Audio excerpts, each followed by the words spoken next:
Buenas tardes a los que se vienen incorporando. Sugiero que demos un minuto más antes de partir, ya que tuvimos algunos problemas de inicio con el link de acceso para que todos puedan ir sumándose y ya en breve comenzaremos. Muchas gracias por unirse mientras tanto.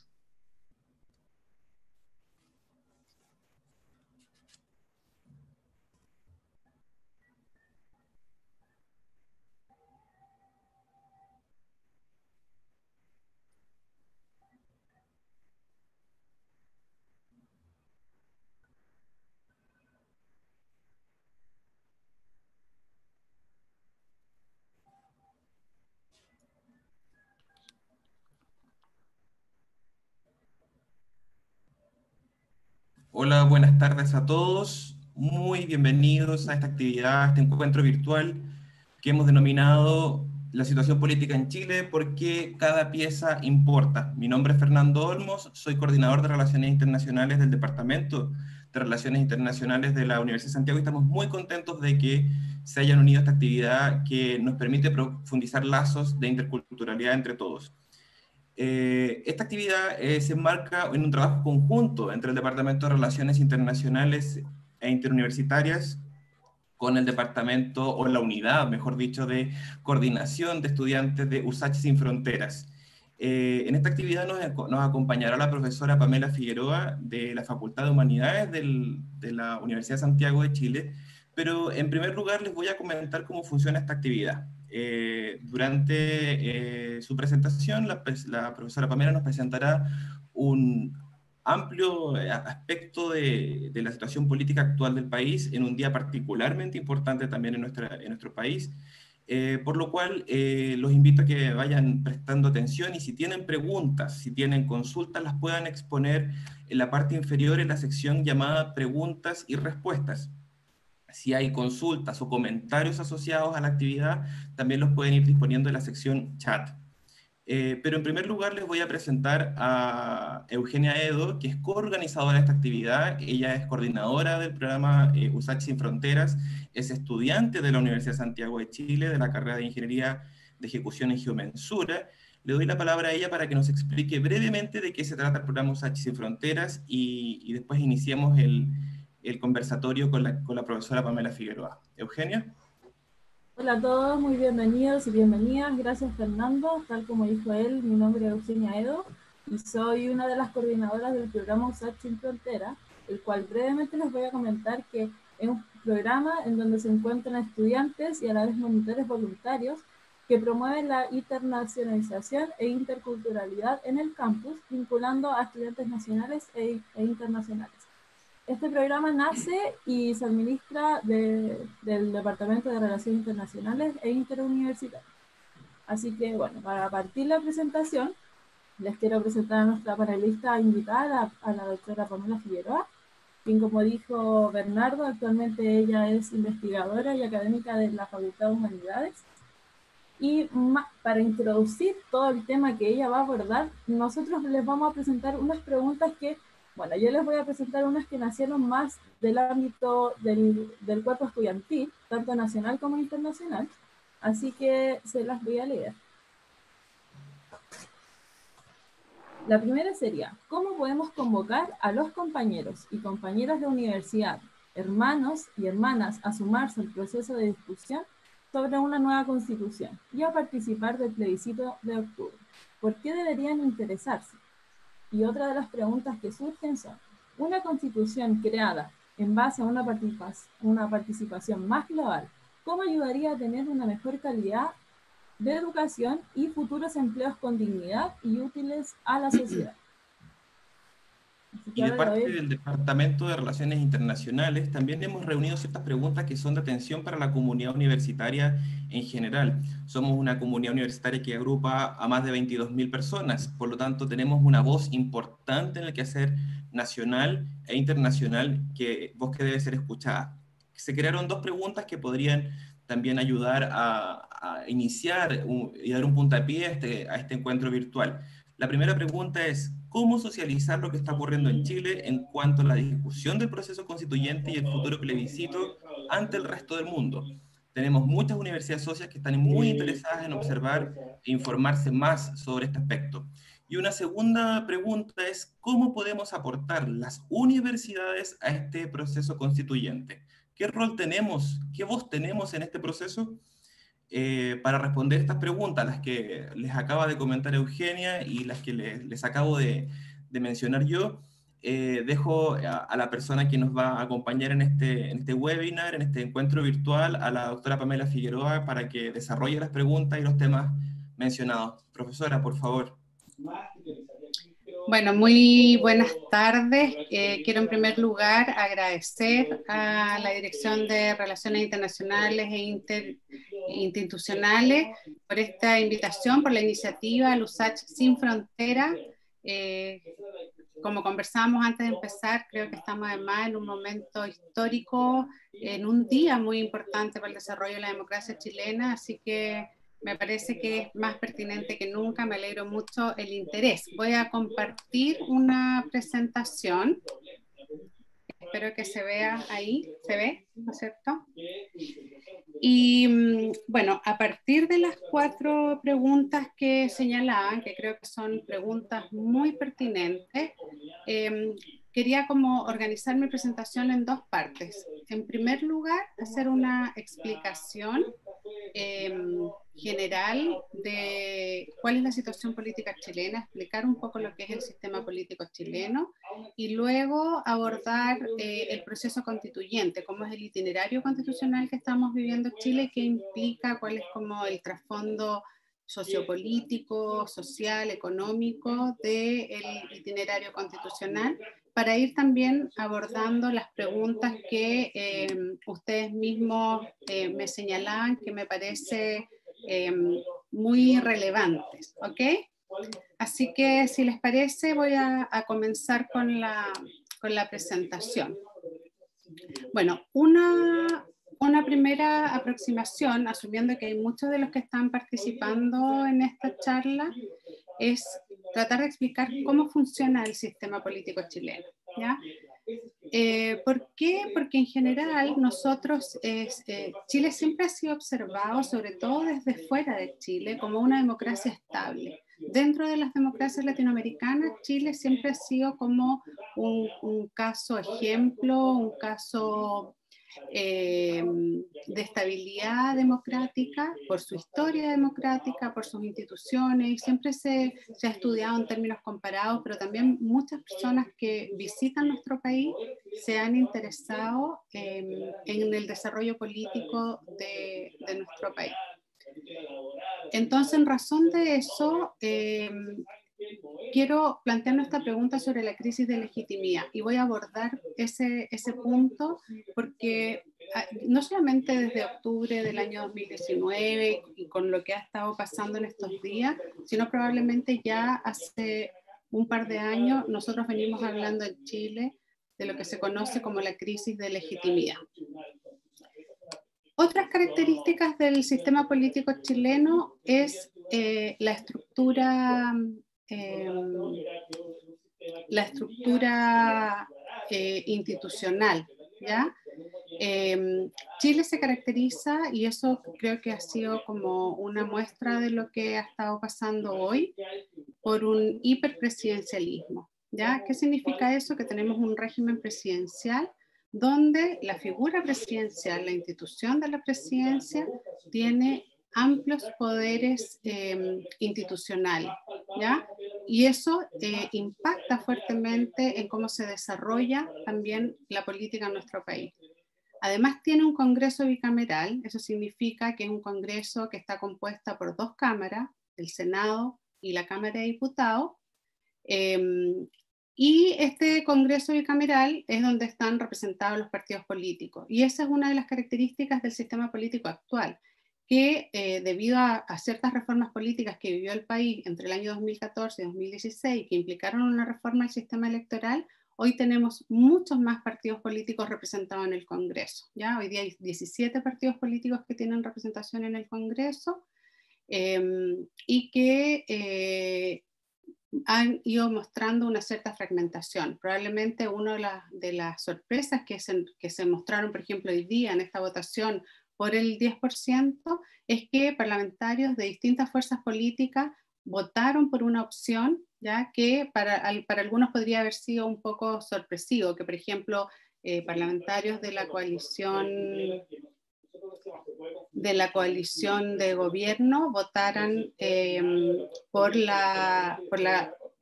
una opción que el gobierno no estaba patrocinando.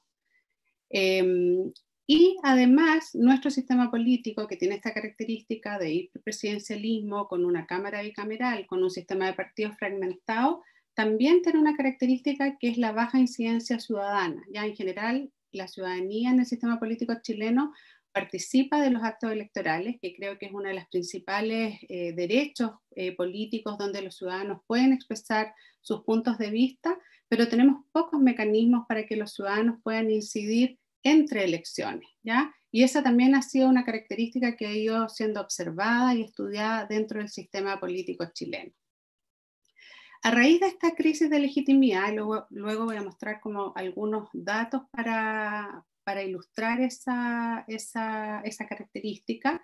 Entre el año 2014 y 2016 hubo un proceso bien importante de reformas políticas, ¿ya? Hubo cambios en el sistema electoral, que antes era un sistema electoral binominal, hoy día tenemos un sistema electoral proporcional, por tanto más representativo.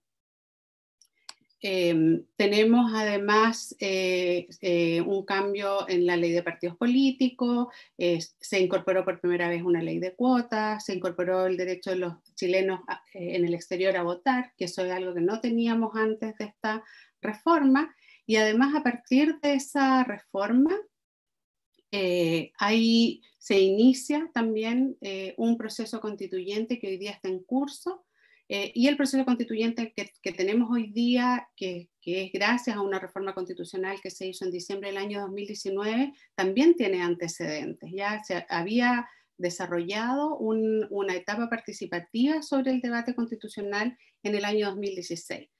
Entonces, con estas características, quiero que observemos algunos datos sobre lo que se conoce como crisis de legitimidad. En este cuadro, ya lo que yo trato de mostrar es cómo ha ido disminuyendo la participación en el electoral en el caso de Chile desde las elecciones del año 1989, que son las primeras elecciones desde la transición a la democracia, donde tuvimos una participación electoral muy alta, llegando casi al 90%, hasta, yo considero acá las elecciones del año 2016, las elecciones alcalde del año 2016, donde solamente un 36% de las personas con derecho a voto participaron de ese proceso.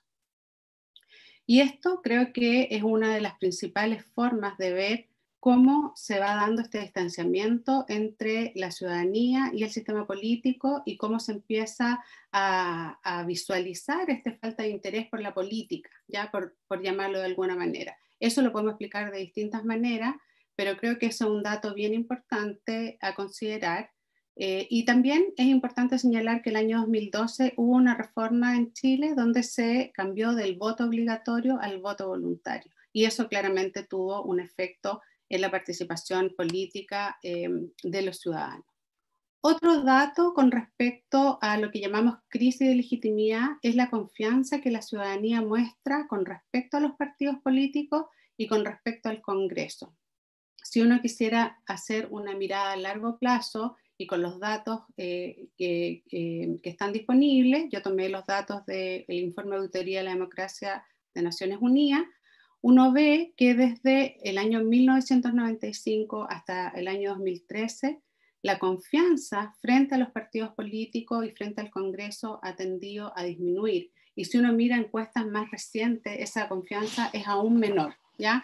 Entonces, una democracia estable con una crisis de legitimidad. Eso es lo primero que quiero decir, porque claramente Chile tiene instituciones estables, pero se venía incubando ya probablemente desde el año 2000, si ustedes se fijan los datos, ese es el punto donde, y eso es el año 2000 está acá, lo vemos también acá, es donde la ciudadanía comienza a cuestionar y a distanciarse del sistema político. ¿Ya? Hay ahí una muestra clara de tensión entre la ciudadanía y la política. Entonces, muchos de los problemas que nosotros vemos hoy día no son recientes, no son solamente octubre, es de octubre del 2019, son problemas que veníamos trayendo desde hace mucho tiempo antes. Esa crisis política no tenía una expresión tan álgida como nosotros vimos en octubre del 2019, pero sí hubo ya el año 2006 y el año 2011 ciclos de movilizaciones sociales que expresaron su cuestionamiento al sistema político, que en general fueron movilizaciones sociales con demandas más temáticas, por ejemplo, en el área de la educación. Nosotros que estamos en una universidad hemos sido testigos de cómo los jóvenes, pero también la ciudadanía en general, se ha movilizado en la demanda por una educación más igualitaria, más accesible. Pero ya desde ese periodo, desde el año 2006 y el año 2011, estas demandas sociales siempre iban acompañadas por la demanda de una nueva constitución. Entonces, lo que quiero decir es que esta demanda de una nueva constitución es un proceso que muestra elementos históricos, que muestra elementos sociales y que también muestra elementos políticos. ¿Ya? No debemos sorprendernos que en octubre del 2019 una de las principales demandas de la ciudadanía hubiese sido la exigencia por una nueva constitución. Ya eso es un proceso que venía de antes. De hecho, durante el anterior gobierno, que presidió por la presidenta Michelle Bachelet, se realizó un primer impulso al proceso constituyente. La presidenta de la República, haciendo uso de su poder co-constituyente, convocó a una etapa participativa que fue un proceso inédito, no solamente en Chile, sino que también inédito a nivel global. Es el primer proceso participativo para deliberar sobre una constitución que convoca a tantas personas, ¿ya? Y eso ha llevado a que muchos investigadores a nivel internacional estén analizando este proceso como un mecanismo de democracia deliberativa, como un mecanismo de constitucionalismo democrático participativo. Y es bien interesante cómo muchas universidades, investigadores, instituciones fuera de Chile se interesan por este proceso, incluso mucho más que los académicos chilenos, ¿ya? La OECD hizo un informe sobre la etapa participativa del proceso constituyente, pero lo que me gustaría recalcar de esto es que esta etapa participativa que se llevó a cabo entre los meses de abril y agosto del año 2016, y desde mi perspectiva refleja un acuerdo social amplio por una nueva constitución que no dejó de existir, ¿ya? Este proceso constituyente que inicia la presidenta Bachelet tuvo, además de esta etapa participativa, un principio de reforma al capítulo 15. La presidenta envió un proyecto de reforma al capítulo 15, que era el capítulo constitucional que no permitía elaborar la nueva constitución. Envió un texto constitucional, pero como a finales del año 2017 tuvimos elecciones y gana una coalición política distinta, cuando asume el gobierno del presidente Piñera, el gobierno del presidente Piñera señala que no va a ser prioridad de su gobierno continuar con este proceso constituyente. Eso así pasó el año 2018 y llegamos al 2019, pero si uno mira todas las encuestas que se hicieron en ese periodo, nunca la demanda por una nueva constitución bajó de un 70% de aprobación. Todas las encuestas mostraban que la ciudadanía seguía muy conectada con esta idea de nueva constitución. Hasta que el 15 de noviembre del año 2019, y luego de 28 días de movilizaciones sociales que empezaron el 18 de octubre, cuando jóvenes estudiantes saltaron los torniquetes del metro y comenzaron a hacer con ese hecho una demanda social muy importante por cambios de justicia social, los distintos actores políticos, después de este casi mes continuo de protesta, deciden avanzar en un acuerdo político que se llamó Acuerdo por la Paz y la Nueva Constitución. Entonces, lo que ya era un acuerdo desde la sociedad se transforma en un acuerdo político amplio que se expresa ya en un documento donde se comprometen 11 partidos políticos de los 17 con representación en el Congreso a avanzar en una reforma constitucional que permita el itinerario constituyente. Ese itinerario constitucional se transformó en una reforma del capítulo 15, y acá yo quise poner una foto de lo que es esta reforma constitucional, para que se fijen que se reemplaza el título del capítulo 15 y se señala que este capítulo va a ser un capítulo sobre la reforma de la Constitución y del procedimiento para elaborar una nueva Constitución Política de la República. Entonces, el itinerario constitucional es un itinerario que hoy día está en la propia Constitución. Esta reforma se aprobó en diciembre del año 2019, y eso permitió diseñar un itinerario constitucional que yo les voy a explicar en breve cómo se ordena ese itinerario, ¿ya? ¿Cómo es el itinerario constituyente entonces? El primer paso es un plebiscito nacional, que se llama Plebiscito Nacional por la Nueva Constitución. Nosotros, este plebiscito se había delimitado inicialmente para el día 26 de abril, pero como sabemos, desde marzo del año 2020 comienza esta crisis sanitaria, la pandemia del COVID-19, y así como en muchos países se generaron los estados de excepción, los toques de queda, la limitación de movimiento de las personas. Se decide, ya en un acuerdo también entre el gobierno, la oposición y distintos actores sociales, aplazar el plebiscito para el 25 de octubre del año 2020, ¿ya? Y eso también requirió una reforma constitucional. Ese plebiscito nacional por la nueva constitución va a tener dos preguntas. Nosotros cuando vayamos a votar vamos a tener dos papeletas. Una primera papeleta que va a preguntar si usted quiere o no quiere una nueva constitución. Y ahí uno puede aprobar o rechazar. Y además, en el mismo acto electoral, se nos va a preguntar cuál es el órgano que debiera redactar una nueva constitución. Si es una convención constitucional, que va a ser paritaria, y eso también es algo muy inédito, porque el Congreso aprobó una reforma a la ley electoral para que esa convención constitucional sea paritaria, o una convención mixta constitucional, que se diferencia de la primera porque la convención mixta constitucional, la ciudadanía va a poder elegir a la mitad de los miembros de la convención constitucional, que se llama convencionales constituyentes, y la otra mitad va a estar compuesta por parlamentarios en ejercicio. Si gana el apruebo y se define qué tipo de órgano se va a redactar esta nueva constitución, vamos a tener en abril del año 2021 otra elección para elegir a los convencionales constituyentes. Esos convencionales constituyentes se van a elegir por el mismo sistema electoral que hoy día elegimos a los parlamentarios. Vamos a elegir 155 miembros para la convención constitucional y 178 si es mixta.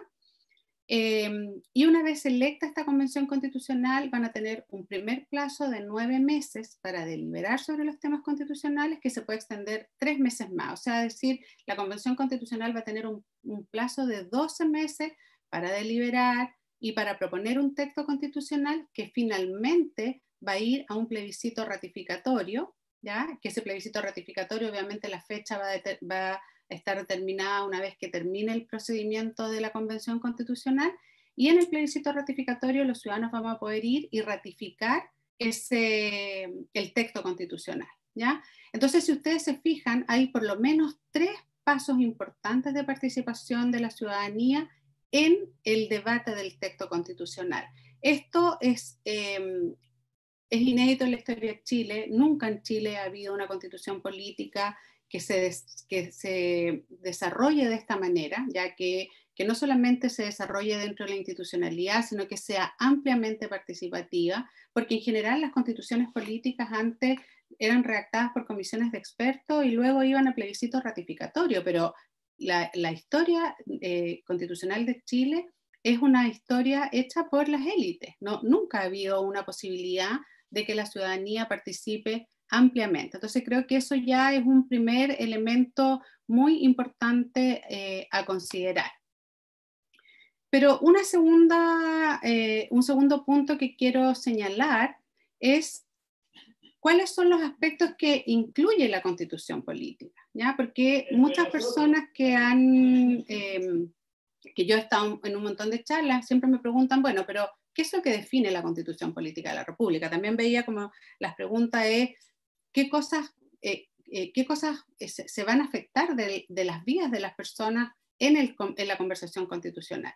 Y las constituciones políticas tienen en general 3 grandes como ítems, ¿ya? Un primer aspecto son los valores y principios, ¿ya? Ahí se expresan cuáles son los valores y los principios que determinan y orientan el accionar de una sociedad y de un sistema político, ¿ya? Y eso no es menor porque a pesar de que uno podría decir que es solamente una declaración de ciertos valores y principios, esos son los valores y principios que determinan si las subsiguientes legislaciones que se aprueben en un país son o no son constitucionales. Hoy día estamos en todo este debate si el retiro del 10% de las AFP es o no es constitucional, ¿ya? Y donde se busca la constitucionalidad de la ley es en la propia Constitución. Entonces es bien importante cómo están definidos esos valores y principios. Segundo lugar, la Constitución consagra los derechos que tenemos los ciudadanos y también consagra los deberes. Entonces, en la propia Constitución política están definidos los derechos.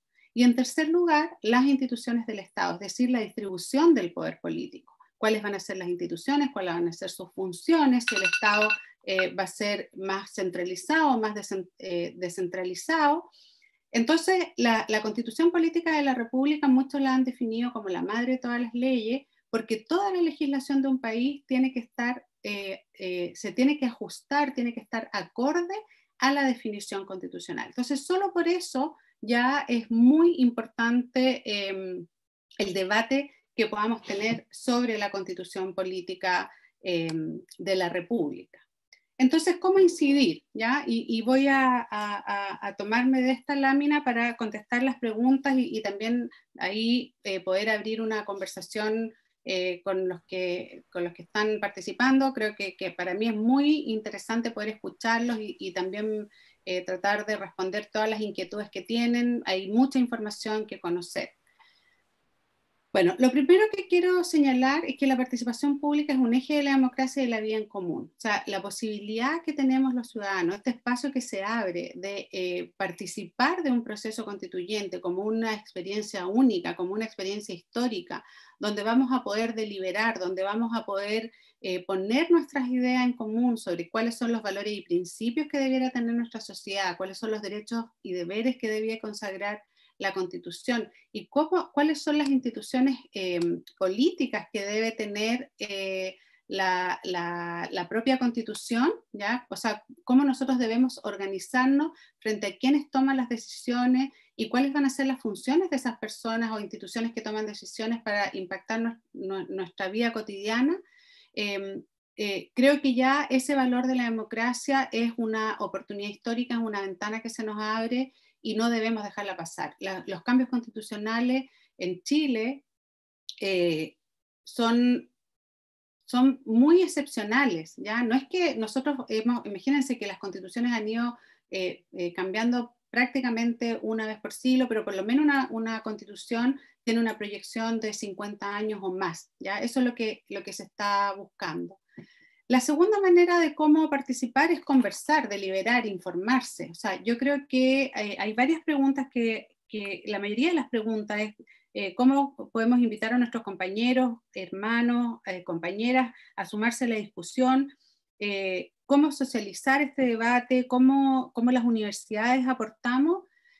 Yo creo que aportamos, por ejemplo, esta conversación que estamos teniendo hoy día ya es un aporte para el debate constitucional. La democracia es un sistema político que se basa en los derechos de la ciudadanía. Los ciudadanos somos actores principales, pero para poder ejercer esa acción, ¿ya? Para poder ejercer ese rol como ciudadanos, nosotros tenemos que ser parte del debate. Y para poder ser parte del debate, lo primero que tenemos que hacer es informarnos.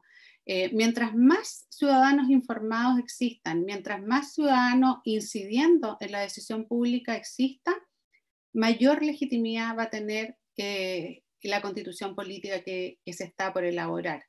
Y yo creo que uno de los aspectos más importantes, que lo pongo ahí al final y con mucha fuerza, la mejor manera de incidir es ir a votar, ¿ya? Yo les mostraba las primeras láminas de cómo ha ido disminuyendo la participación electoral en la sociedad chilena. Y uno podría decir, bueno, tiene que ver también con que el voto es voluntario, con que las personas desconfían de los políticos, desconfían del Congreso, pero eso se va transformando finalmente en un círculo vicioso. Si los ciudadanos participan y los ciudadanos votan en las elecciones, inciden directamente en la decisión, porque como hemos visto, y yo creo que me parece muy interesante poder estar conversando sobre esto en el contexto de lo que ha sido la votación de hoy día y de los últimos días, porque nosotros hemos visto cómo los parlamentarios, si ven que la ciudadanía está activa, si ven que la ciudadanía está movilizada, si ven que la ciudadanía está informada, buscan conectar su propia votación y su propia argumentación política con esa demanda de la ciudadanía. Yo creo que hoy día Chile está en una situación muy compleja, por lo que señalaba al principio. Creo que Chile está en una crisis de legitimidad que desde mi perspectiva tiene un origen en el propio diseño institucional y en el diseño constitucional actual. Nosotros hoy día tenemos una constitución política que fue elaborada bajo un régimen autoritario, en una constitución que incluso el plebiscito que la ratificó ha sido cuestionado, ha habido muchas investigaciones que han demostrado que ese plebiscito no fue transparente, no cumplió con los requisitos democráticos. Es una constitución política que, si bien ha tenido reformas importantes en el año 1989 y en el año 2005, no logra representar a la sociedad chilena hoy día. Entonces, la constitución política actual tiene dos problemas. Tiene uno que es lo que se llama la legitimidad de origen, que es una constitución que es poco legítima porque se forja en un contexto autoritario. Pero creo que también, y esto hay muchas investigaciones que hemos estado desarrollando en los últimos años que lo demuestran, es que cuando uno le pregunta a la ciudadanía por qué quiere una nueva constitución, la mayoría de los ciudadanos señalan que quieren una nueva constitución porque la actual no representa a la sociedad chilena. La sociedad chilena ha cambiado, la democratización política también democratizó la sociedad. Tenemos una sociedad que además se configura en una estructura económica y social de altas desigualdades, y por tanto esa constitución política que hoy día tenemos no es capaz de dar cuenta de todos estos fenómenos sociales que hemos estado viviendo como sociedad. Una sociedad que es mucho más abierta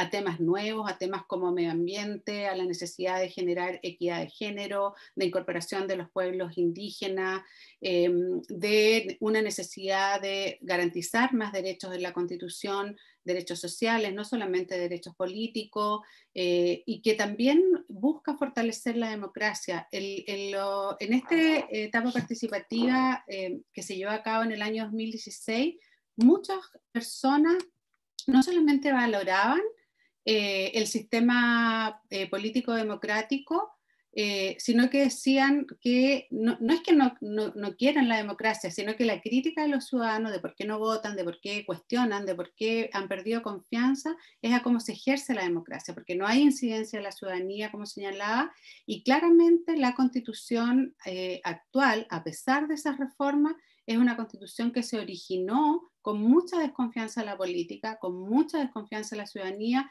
incluso con una desconfianza hacia el Congreso, que es el espacio de deliberación política. O sea, nosotros vemos hoy día un Congreso que es mucho más deliberante, donde hay muchas más opiniones distintas a lo que era el Congreso antes de la reforma del sistema electoral. Nosotros tenemos hoy día un Congreso también que por primera vez financió sus campañas con recursos públicos y no con recursos de empresas privadas, y eso también muestra que eso permite mayor debate y da más libertad a los parlamentarios para poder discutir en un tema tan fundamental, por ejemplo, como fue el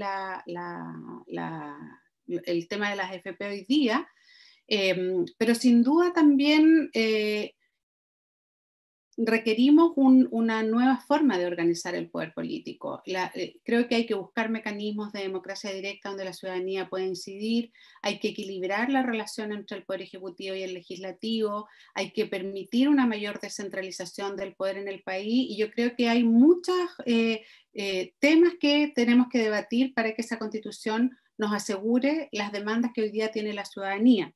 Una de las preguntas era, si el proceso constituyente es participativo, ¿cómo eso nos va a asegurar, por ejemplo, mejores condiciones para la educación y el empleo? Y creo que traté de abordarlo señalando que mientras más participen los ciudadanos, la demanda de la ciudadanía va a estar mejor expresada en ese debate constitucional. Nosotros vamos a poder votar el 25 de octubre por el apruebo o rechazo en la idea de una nueva constitución. También vamos a poder definir el órgano, eso es muy importante, eso en general no se hace en los procesos constituyentes. Nosotros vamos a poder definir si queremos una convención 100% electa, donde estén personas que representen la demanda ciudadana, que además va a ser una convención que va a ser paritaria, ya por primera vez en la historia de Chile vamos a tener un órgano político donde va a haber una representación equitativa de hombres y mujeres. Además, cuando los convencionales constituyentes estén debatiendo los temas constitucionales, también la ciudadanía va a poder participar con sus propuestas. Y yo creo que ahí, por ejemplo, en las universidades tenemos un rol importantísimo, ¿ya? De elaborar propuestas, de aportar al debate nacional, no solamente con las propuestas, sino que también educando a la ciudadanía. Y yo creo que en eso la USACH llevamos bastante tiempo con ese tipo de iniciativa. Y una vez que eso suceda, ese debate, esa deliberación, va a ser más representativa de la demanda de la ciudadanía. Y yo creo que lo que pasó hoy día en el Congreso es una muestra de que es posible poner temas ciudadanos en el debate, en la deliberación, y tomar decisiones que estén cada vez más cercanas de esa demanda ciudadana. Me voy a quedar hasta ahí para poder dar espacio a las preguntas. Veo que hay varias personas que ya están haciendo ahí preguntas en el chat, así que muchas gracias. Sí, muchas gracias, profesora Pamela. Vamos a leer una de las primeras preguntas que se hizo, que la realizó Nicolás Guerra. Dice, ¿cuáles fueron las causas de que el impulso a una nueva constitución hecho en el gobierno de Bachelet no fuera más allá y no se realizara? ¿Voy contestando al tiro o prefieren dar...? Ya, mejor ok. al tiro, yo creo. Sí, muy buena pregunta, te agradezco mucho la pregunta, porque eso permite como clarificar ciertos aspectos. Bueno, ustedes saben que los gobiernos en Chile duran 4 años. Los procesos constituyentes a veces tienden a ser más extensos o menos extensos dependiendo de la realidad de los distintos países. Pero como el gobierno de la presidenta Bachelet duraba 4 años y la presidenta Bachelet tenía 3 grandes prioridades, que era la reforma educacional, la reforma tributaria y la nueva constitución, lo que la presidenta se comprometió fue a establecer esta etapa participativa, que fue, como les señalaba, muy exitosa, porque nunca en ningún país había un proceso participativo tan amplio. Piensen que en Chile participó alrededor del 1% de la población y eso no se ha dado ni siquiera en procesos como, por ejemplo, Islandia, donde hubo una etapa participativa, no logró ser tan masiva. Creo que eso mostró mucho interés y también fue una antesala de los cabildos autoconvocados que se desarrollaron después en octubre y noviembre del año 2019, como que aprendimos esa metodología de autoconvocarnos y conversar sobre la visión del país que tenemos. Bueno, además de esa etapa participativa, la presidenta se comprometió a enviar el proyecto de reforma al capítulo 15 al Congreso, que lo hizo en el mes de abril del año 2017, y a partir de los debates y de los diálogos ciudadanos, la presidenta elaboró un texto constitucional que recogió gran parte de ese debate ciudadano. Pero como lo decía al principio, ese amplio acuerdo social por una nueva constitución no era todavía un amplio acuerdo político.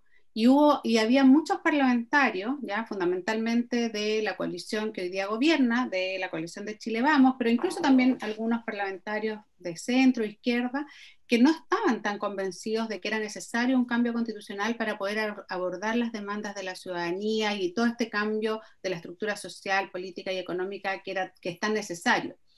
Entonces la presidenta Bachelet no envía estos proyectos al Congreso, pero no hubo ya los suficientes acuerdos y la voluntad política en el Congreso de tramitar esos proyectos de ley. Incluso es bien paradójico porque la reforma constitucional que finalmente se aprueba en diciembre del año 2019 parte de esa reforma que la presidenta envió en abril del año 2017. De hecho, la idea de la Convención Constitucional ya estaba en esa reforma del año 2017. Entonces, cuando Nicolás me pregunta por qué no logró fraguarse, fundamentalmente porque no se había alcanzado el acuerdo político necesario, y ese acuerdo político necesario recién llega el 19 de noviembre del año 2019, pero el proceso social avanzó, y eso está muy expresado. Por eso, cuando a veces me preguntan si uno cree que por la pandemia el proceso constitucional se detiene, el proceso constituyente se detiene, yo digo que totalmente no, todo lo contrario. Yo creo que la pandemia lo que ha hecho es más bien profundizar las razones de por qué estamos en el proceso constituyente, ¿ya? Porque estamos en una sociedad que es altamente desigual, porque tenemos instituciones políticas que no logran resolver los conflictos, tenemos este sistema político que está totalmente trabado y bloqueado, donde el presidente y el Congreso no logran resolver. Entonces creo que es muy compleja esa situación. Tenemos una segunda pregunta, muy contingente la pregunta que vamos a dar a continuación, la hace Hernán León, la procedo a leer, dice: doctora, muchas gracias por su intervención, primero da sus saludos. De acuerdo a su experiencia, ¿qué estaba en juego hoy en la Cámara de Diputados con la aprobación del retiro del 10%? ¿Estaba en juego un cambio al modelo económico de pensiones? ¿Un cambio de paradigma en la forma de hacer política? ¿La batalla que ganan los trabajadores frente al capital? ¿Cuál es su lectura de lo que sucedió hoy?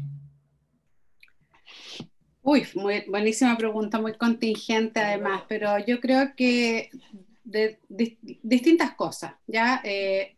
Lo primero, yo creo que en una dimensión política, acá estaba en juego la capacidad del gobierno, la capacidad del presidente de la República de ordenar el Congreso en función de una iniciativa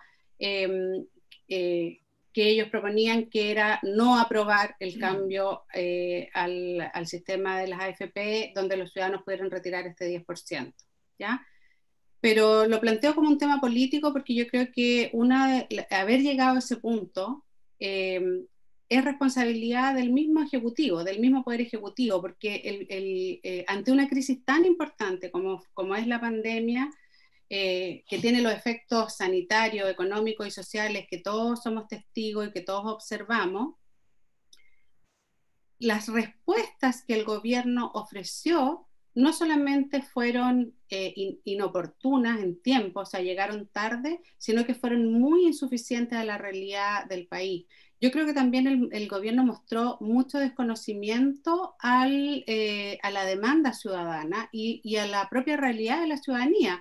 El ex ministro de Salud señaló en algún momento que no tenía un conocimiento de que los chilenos vivían en condiciones de hacinamiento, por ejemplo, ¿ya?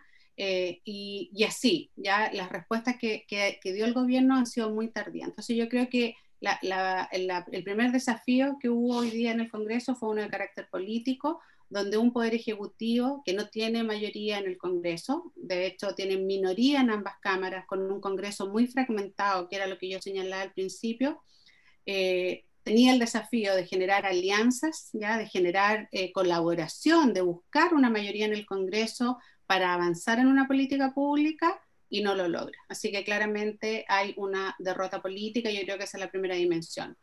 Después yo creo que hay un tema más de fondo, que es el modelo, ya que es cómo se visualiza el modelo de desarrollo del país, y que yo lo señalo de otra forma. Yo creo que lo que está en cuestión acá es el rol del Estado en el desarrollo del país. ¿Qué tipo de Estado queremos? Y eso creo que es uno de los principales debates constitucionales que tenemos que abordar. ¿Cuál va a ser el rol del Estado en la protección de la ciudadanía? ¿Ya? Yo creo que una de las cosas que hemos visto desde el año 2019, pero sobre todo ahora en esta crisis sanitaria, es que nosotros tenemos un sistema económico y social que es muy frágil, es muy vulnerable, ¿ya? Porque está muy asociado al empleo. Cuando las personas pierden el empleo o su empleo se precariza, las posibilidades de caer en una mayor vulnerabilidad social son muy altas. Por eso los chilenos tenemos miedo a endeudarnos, y la respuesta del Estado, por ejemplo, de ofrecer mayor endeudamiento, creo que generó fue muy contraintuitivo a lo que los chilenos estaban sintiendo. Ya en un momento de crisis económica no buscas endeudarte más, busca que el Estado te proteja, que el Estado garantice ciertos derechos, y eso no lo estamos viendo. Y eso se vio, por ejemplo, primero con el temor a enfermarse, porque no hay una protección de salud adecuada, y después con la pérdida del empleo, porque tampoco hay una protección del empleo adecuado, ¿ya? Y vimos la cantidad de empleos informales y de cómo la economía chilena, que parecía tan estable, en pocas semanas y en pocos meses se fragiliza a un nivel muy crítico. Entonces, ¿está en discusión el rol del Estado y el modelo? Obvio que está en discusión, y lo vimos en cómo los parlamentarios también fueron expresando sus puntos de vista. Y yo creo que ahí también se visualiza lo que tú llamabas como la demanda de los trabajadores, ¿ya? O de la sociedad en su conjunto, porque son los trabajadores y sus familias. Ya acá hay, como señalaba, estamos o sea, la desigualdad que tenía Chile, ¿ya? Que siempre ha estado presente, porque yo creo que durante los últimos 30 años de la democracia han pasado cosas muy positivas. Yo creo que eso también hay que decirlo. O sea, los que crecimos en gobierno autoritario valoramos profundamente las libertades políticas, los derechos civiles, la posibilidad de desarrollar nuestras propias vidas, pero sí también se avanzó en disminuir la pobreza, ¿ya? En maneras muy importantes, pero nunca logramos resolver el tema de la desigualdad. Y yo creo que eso es uno de los principales desafíos que tenemos hoy día y que tenemos que abordarlo en el debate constitucional. ¿Cómo generamos un modelo donde el Estado pueda proteger a las personas que tienen mayor fragilidad y generar también muchas más oportunidades de desarrollo para que las personas con menos oportunidades tengan más oportunidades? Yo creo que las universidades públicas en eso sí que tenemos un rol fundamental en hacer toda esa reflexión y en hacer las propuestas necesarias para avanzar en ese sentido. Muchas gracias, profesora, por la respuesta. Ahora vamos a decir la pregunta de Camilo Silva, que dice: en este contexto de deslegitimidad de la clase política, inmersa en una profunda crisis de representatividad incluso, ¿cómo es posible impulsar una mejora en la clase política que vaya en pos de las necesidades que requiere la sociedad y no en pos de las necesidades económicas? Muy buena pregunta, Camila. Yo, y ahí como que me voy a tomar de esta última lámina y de la última línea que yo les pongo. O sea, la mejor manera de mejorar el nivel de representación, ¿ya?, es participando y votando, ¿ya? Finalmente somos los ciudadanos los que decidimos quiénes gobiernan, y al decidir quién gobierna, nosotros también transferimos como la voluntad de cuáles son las prioridades que el sistema tiene que tener, ¿ya? O sea, cuáles son las prioridades del debate público.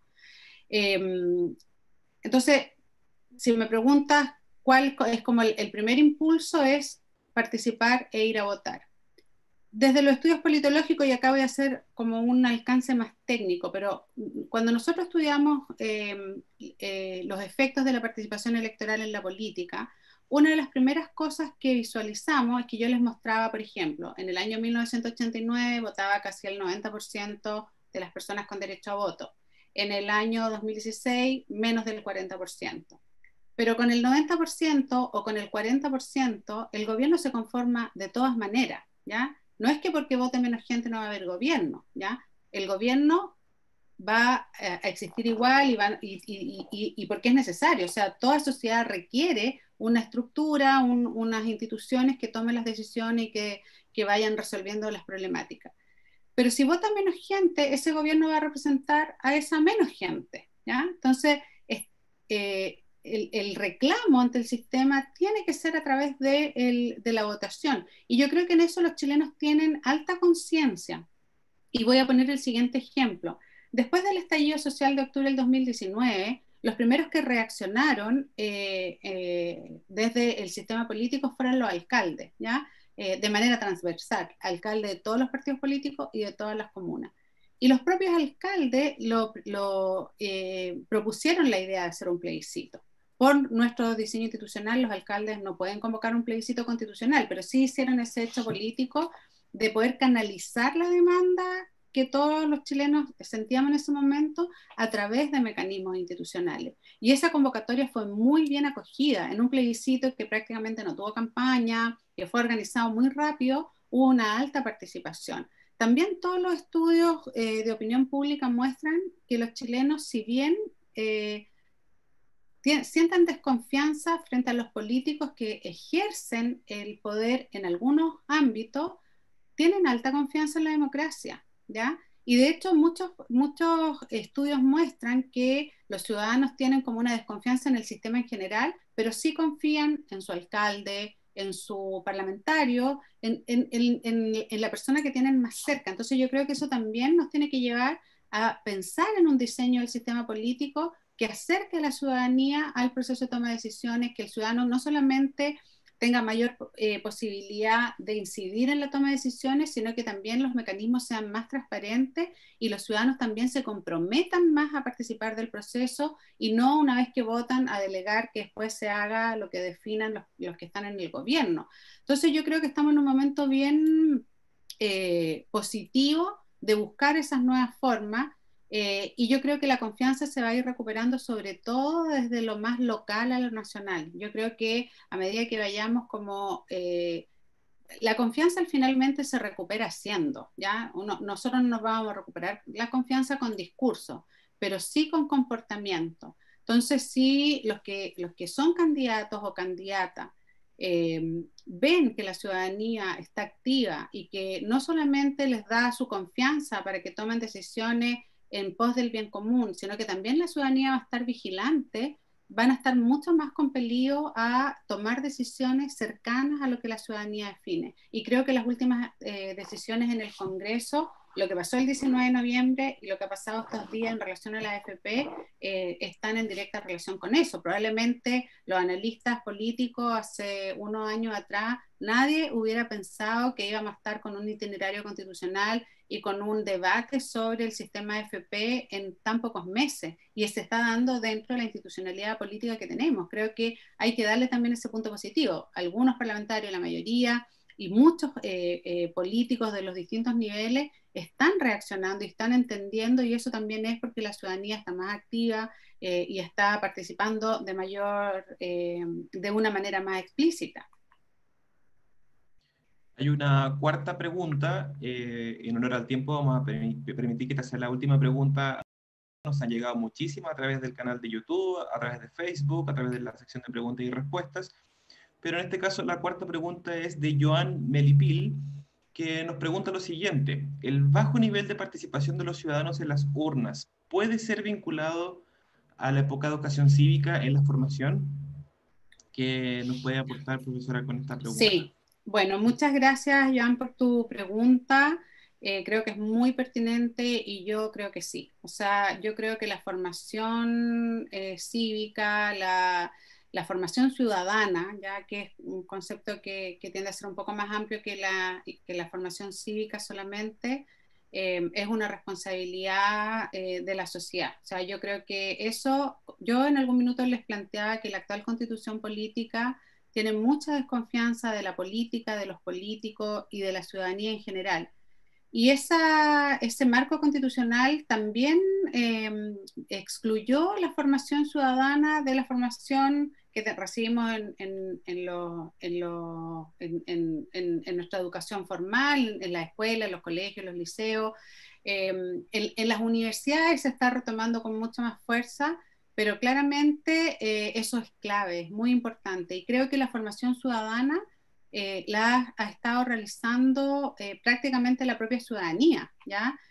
Cuando la gente participa, cuando la gente se junta en un encuentro autoconvocado, cuando la gente conversa, se intercambia hoy día información a través de las redes sociales, eso también es una forma de ir educándose, pero tenemos que hacer que esa información sea buena, sea profunda. Probablemente es algo que no alcanzamos a hablar, pero probablemente la campaña al plebiscito del 25 de octubre va a ser mucho más por redes sociales e internet que por las formas tradicionales de hacer campaña, porque estamos en un momento en que nos estamos comunicando así. O sea, hoy día estamos en un seminario virtual y esta va a ser van a ser las plataformas de poder educarnos y poder participar.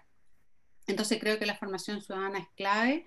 En la Universidad de Santiago hemos estado desarrollando distintas actividades de formación ciudadana a los estudiantes y creo que ha tenido muy buena recepción.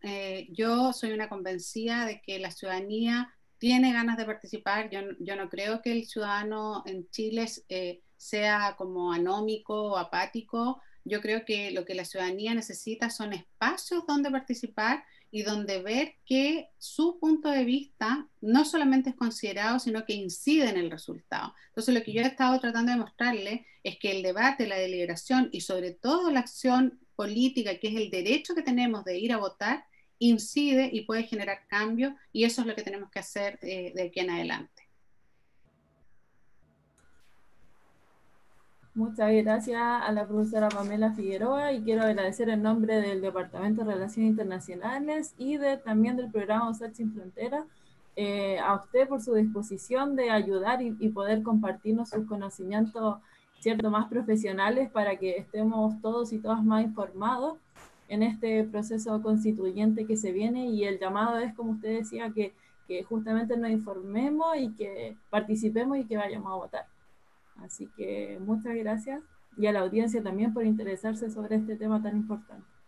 Sí, muchas gracias por la invitación y gracias a todos por las excelentes preguntas, gracias a todos por los que nos acompañaron. Y bueno, ojalá que podamos tener muchos más espacios como este. Creo que la USACH está muy comprometida en no solamente educar, sino que también en hacer propuestas, y vamos a seguir trabajando en eso. Reitero el agradecimiento, profesora Pamela, el agradecimiento a todas las personas que se unieron a esta transmisión. Los invito también a todos los que se unieron a través de Zoom, a través de YouTube, a través de Facebook, a que sigan las redes sociales del Departamento de Relaciones Internacionales. Búsquennos como USACH Internacional, DRI USACH.